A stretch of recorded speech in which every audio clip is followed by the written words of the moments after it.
आज की कड़ी में हम देश के पहले प्रधानमंत्री पंडित जवाहरलाल नेहरू को श्रद्धांजलि अर्पित कर रहे हैं, जिनका निधन 27 मई 1964 को हुआ था। जवाहरलाल नेहरू का जन्म 1889 में 14 नवंबर को हुआ था। एक विद्यार्थी के रूप में उनकी रुचि उन सभी राष्ट्रों के स्वाधीनता संघर्ष में रही थी जिन्होंने विदेशी दासता की यातना भुगती थी। उन्होंने आयरलैंड के सिन फेन आंदोलन में गहरी रुचि ली थी।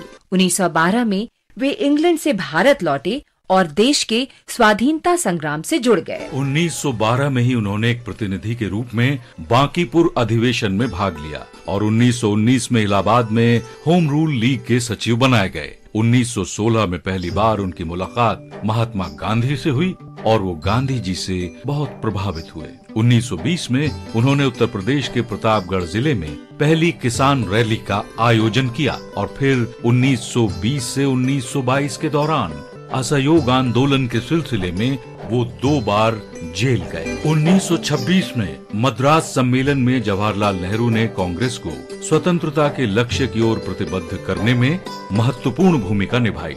1928 में लखनऊ में साइमन कमीशन के विरुद्ध प्रदर्शन का नेतृत्व करते हुए उन पर लाठीचार्ज किया गया। 29 अगस्त 1928 को उन्होंने ऑल पार्टी कांग्रेस में भाग लिया। उसी वर्ष उन्होंने भारतीय स्वतंत्रता लीग की स्थापना की, जिसने भारत को ब्रिटिश संपर्क से पूरी तरह मुक्त किए जाने की वकालत की। जवाहरलाल नेहरू इस लीग के महासचिव बनाए गए। 1929 में वे इंडियन नेशनल कांग्रेस के लाहौर अधिवेशन के अध्यक्ष चुने गए, जिसमें देश की पूर्ण स्वतंत्रता को लक्ष्य के रूप में स्वीकार किया गया। नमक सत्याग्रह और अन्य आंदोलनों के सिलसिले में 1930 से 1935 के दौरान उन्हें कई बार गिरफ्तार किया गया।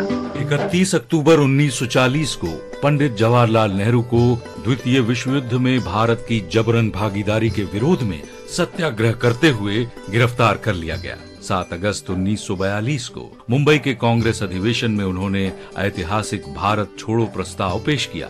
अगले ही दिन 8 अगस्त को उन्हें अन्य राष्ट्रीय नेताओं के साथ गिरफ्तार कर लिया गया। जनवरी 1945 में जेल से रिहाई के बाद उन्होंने राजद्रोह के आरोपी इंडियन नेशनल आर्मी के अधिकारियों और सिपाहियों के लिए लीगल डिफेंस तैयार किया। 1947 में स्वतंत्रता प्राप्ति के बाद पंडित जवाहरलाल नेहरू स्वतंत्र भारत के पहले प्रधानमंत्री बनाए गए और 1964 में अपनी मृत्यु तक वे इस पद पर रहे। महान भारतीय नेता जवाहरलाल नेहरू को हमारा शत शत नमन। आज हम महान राष्ट्रवादी हुकुम सिंह को भी याद कर रहे हैं, जिनका निधन 27 मई 1983 को हुआ था। हुकुम सिंह ने 1928 में साइमन आयोग के खिलाफ हुए विरोध प्रदर्शनों में भाग लिया। मॉन्टगोमरी में प्रदर्शन करते हुए पुलिस लाठीचार्ज में वो घायल हो गए और उन्हें गिरफ्तार कर लिया गया। हुकुम सिंह का जन्म साहिवाल जिले के मॉन्टगोमरी में हुआ था, जो अब पाकिस्तान में है।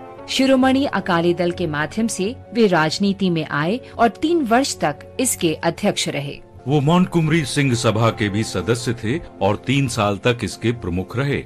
1924 में उन्हें गिरफ्तार किया गया और 2 साल के लिए जेल भेज दिया गया। विभाजन के बाद अगस्त 1947 में हुकुम सिंह भारत आ गए। अपनी परवाह किए बिना वो लोगों को घरों से निकालकर सुरक्षित स्थान तक पहुंचाने में जुट गए, लेकिन उनकी प्रतिभा छिपी नहीं रह सकी और जल्दी ही दिसंबर 1947 में उन्हें कपूरथला राज्य उच्च न्यायालय का न्यायाधीश बना दिया गया। 30 अप्रैल 1948 को संविधान सभा के लिए चुने गए। संविधान सभा के विचार विमर्श में उन्होंने सक्रियता से भाग लिया और केवल 1 वर्ष बाद ही उनका नाम संविधान सभा के अध्यक्ष के पैनल के लिए मनोनीत कर लिया गया। हुकुम सिंह 1950 से 1952 तक अस्थायी संसद के सदस्य भी रहे।